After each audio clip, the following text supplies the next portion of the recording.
and welcome to Catalan News. What happened in the days immediately before the Declaration of Independence is still a matter of high tension in Catalan politics as we move towards the electoral campaign. And suspicions are growing that the Spanish government might have threatened serious violence if independence was implemented. It's exactly 1 month until the elections, and today we're starting a series of interviews with the main Catalan parties. Here at Catalan News, you'll get to know the most relevant political groups across the spectrum, and we'll also visit one of the most well-known international gastronomical fairs in Girona. Let's begin. Independence wasn't implemented because the Spanish government was preparing a violent response. This is what some Catalan officials have been claiming in the past few days. Today, it has arisen that the Catalan president, Carles Puigdemont, deposed by the Spanish government, had told the pro-independence MPs about the dangers involved with going ahead with the new state. He also allegedly has evidence of Spanish intentions. The issue is on its way to become a political storm and might have an impact on the outcome of the votes.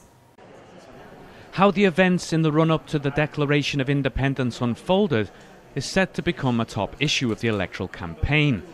A local digital newspaper reports today that in the meetings of Catalan pro-independence officials at the end of October to decide whether to declare a new state, President Puigdemont explained how Spain would respond. "I have been told for certain that tanks will be sent in and that there will be bloodshed," he reportedly said. He even allegedly said that he did not want to be the president if there was going to be casualties in the streets. So the government decided not to implement independence. The Secretary-General of the Esquerra Republicana party, Marta Rovira, was the first to make these allegations last Friday. El que el govern no estava disposat a acceptar era un escenari de violència extrema amb morts al carrer, perquè era així com se'ns feia arribar per part de l'Estat. While neither Rovira nor Puigdemont have shown any evidence, several Catalan MPs who attended the meetings have confirmed that they were told about the threat. And not only members of the Together for Yes ruling coalition, but also CUP party officials. They have suggested that some fatal attacks may have been planned, which would then have been blamed on them. Yet the Spanish government flatly rejects the allegations. In fact, Mariano Rajoy's cabinet spokesman has accused the pro-independence officials of simply lying. Yo espero que los catalanes tomen buena nota cuando vayan a una votación de verdad, como la del 21 de diciembre, y vean quién ha estado engañándoles todo este tiempo. However, the allegations could play an important role in the electoral campaign, and even more so should evidence be provided of Spanish plans to stop independence. Marta Rovira has so far not given any details on the source of these threats, yet it may only be a matter of time. The December 21st elections are exactly 1 month away. And starting today, we're starting a new series of interviews with the 7 parties expected to make it in the Catalan parliament. The first one is with Ciutadans, led by Inés Arrimadas, the head of the opposition in the last term. Her party came second in the 2015 elections with 25 seats out of 135. Ciutadans stands for the unity of Spain and is in the liberal group of the European Parliament. The party hopes to prevent pro-independence groups from keeping their majority in the Catalan chamber. Ciutadans has positioned itself in favor of deposing all Catalan government members and leaving the country without self-rule as a response to the independence roadmap. We can speak now with Susana Beltrán, who was a member of the parliament for Ciutadans before it was dissolved by the Spanish government. Now she is expected to run again as an MP, and she is number 12 in the Barcelona constituency list. Ms. Beltrán, good evening. Good evening. The main pro-independence leaders are either jailed or in Belgium. Do you think unionists and pro-independence parties will compete on equal terms? First of all, we respect the separation of powers, and obviously we respect the judicial system. The important thing is we have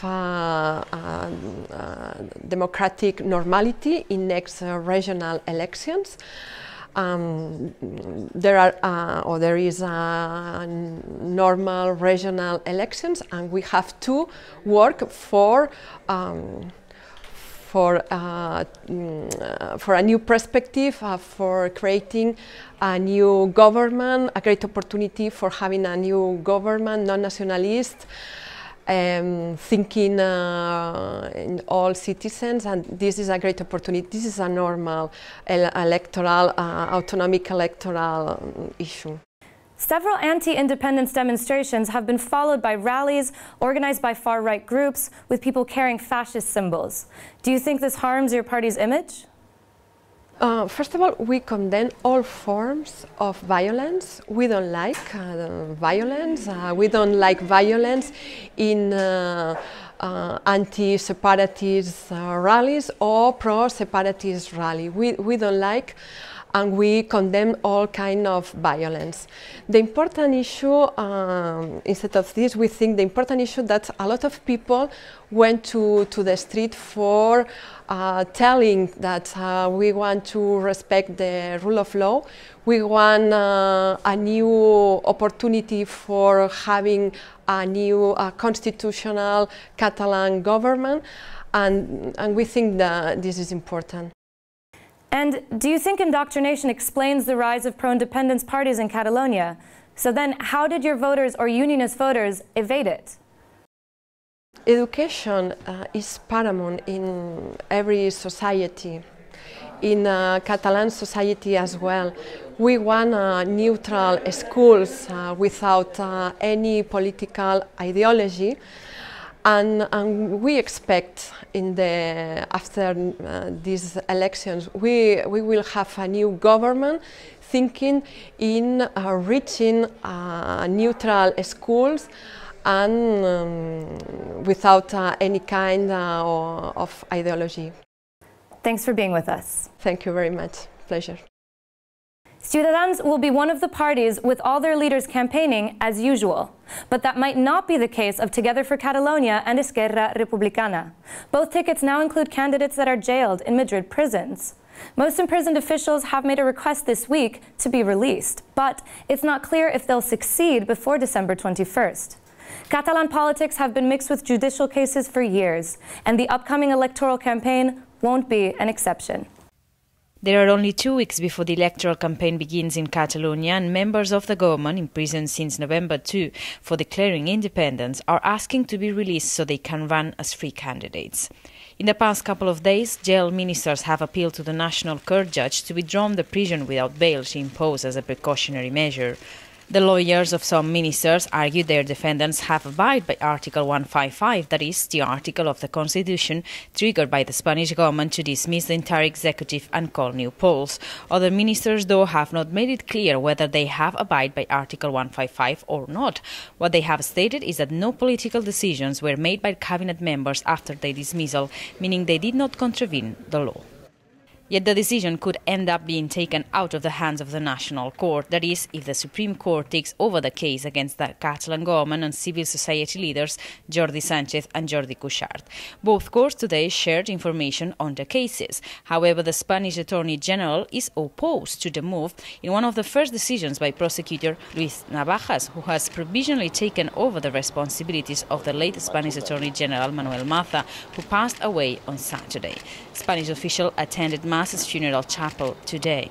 Meanwhile, the relatives of imprisoned pro-independence leader presented the Catalan Association for Civil Rights, an organization that will channel all the support that they have been receiving in recent days. Aquesta associació ha d'anar a fer-se gran, creixerà depenent dels socis que es tinguin i de les necessitats que tinguem com a famílies. Avui en dia, concretament, l'esforç més gran econòmic és el tema dels desplaçaments.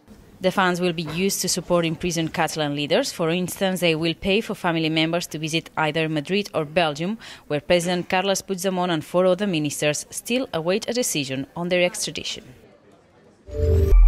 There have been various efforts to raise money to help the leaders who are incarcerated, even concerts. In Barcelona, and in less than 2 weeks, the Catalan National Assembly is organizing the Concert for the Freedom of Political Prisoners. It is to be held at the Barcelona Olympic Stadium on Saturday, December 2nd. The concert will donate its proceeds to the Solidarity Fund for the various legal fees of jailed pro-independence leaders. The Catalan National Assembly's own president, Jordi Sánchez, is currently incarcerated awaiting trial for sedition. The performance is aiming big. ANC, along with Sun Music, hope for it to compare to the 2013 concert organized by a fellow grassroots civil society organization, which saw massive attendance of 90,000 spectators. Let's move on now to business. Gastronomy professionals are meeting in Girona for a record-breaking edition of the Gastronomic Forum. Even one of the top chefs in the world, Joan Roca, didn't miss this event. Indeed, he was almost obliged to attend. He's from Girona, and his famed 3 Michelin star restaurant is in this northern Catalan city. Girona has once again been the capital of gastronomy. The Gastronomic Forum, which opened on Sunday in Catalonia's northern city, today closes its doors. The 6th edition of the annual food fair has broken all records, both in the number of exhibitors and in its size. In fact, this edition of the fair was 30% larger in order to meet the demand. This edition of the Gastronomic Forum had 25,000 visitors. One of the aims of this year's event was, in fact, to surpass previous editions, including when the Gastronomic Forum reached 24,000 visitors. The Gastronomic Forum brings together top chefs, producers and farmers, and is a meeting place for professionals in the restaurant sector to learn about the novelties and trends of the culinary world. En el fòrum hi participa tothom, hi participa de ple, evidentment, tot el sector de la restauració, amb els cuiners al capdavant, però hi participa tot l'ampli univers de la gastronomia, els oficis del gust, els artesans, els petits productors, els pagesos, els ramaders, és a dir, tota aquesta gamma de sectors que integren la gastronomia. In this edition of the Gastronomic Forum, more than 250 companies showed off their products. In fact, some 20% of them this year were small producers trying to get their products known and find their own place in the food sector. El fòrum a nosaltres ha estat una experiència molt positiva, any rere any, vull dir, cada 2 anys sempre venim, som fixes i ens ha donat molta projecció. Estem molt contents. Also in this year's edition, el celler de Can Roca chef, Joan Roca, demonstrated cooking with native roots, plants, buds, flowers and spices. One of the most famous Catalan chefs in the world. Roca says that the Gastronomic Forum helps make Girona a gastronomic capital.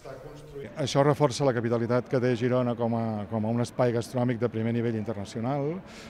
Aquest fòrum li dona visibilitat i és una eina molt útil per donar visibilitat a tot allò que hi ha a l'entorn dels restaurants, que són els petits productors, una societat que viu també per la gastronomia.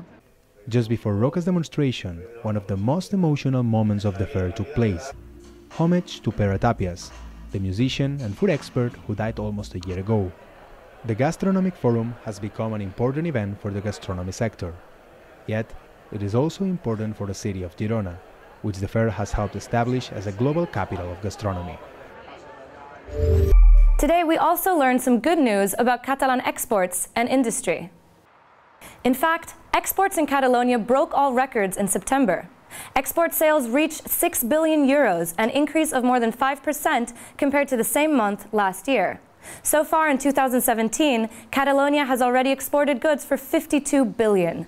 This is 8% more than the first 9 months of 2016. Besides, the industry has increased by 3.4% in relation to September last year. This increase is even higher if we take into account the first 3 quarters of the year, with the figure going up to 7.7%. And that's all for our show today.